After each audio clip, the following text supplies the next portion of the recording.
If you don't mind sharing, how did your mom shape who you are today and the type of man you are, the type of coach you are, and maybe shed some light on the relationship you had with her?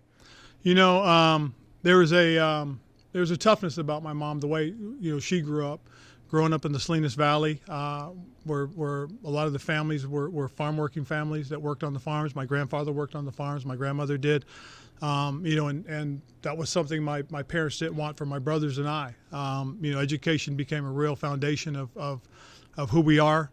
And so that was always stressed. Sports was the next thing. My mother loved football. My dad came from Puerto Rico, and it was baseball. But football comes from my mom's side of the family.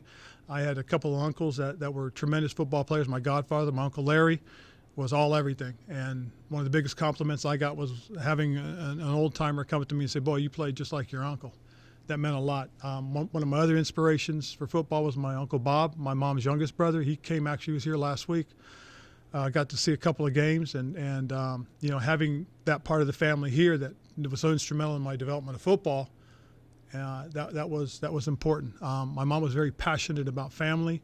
When you move from one military base to another, you had instant friends in terms of your brothers, and it was always all about family, keeping the family together. And so when we moved together, and she took care of the household. When my dad went to Vietnam twice, in both those instances, my mom was our coach. She pitched batting practice.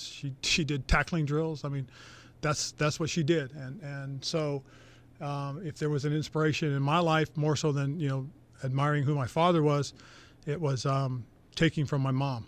And I think that's that's the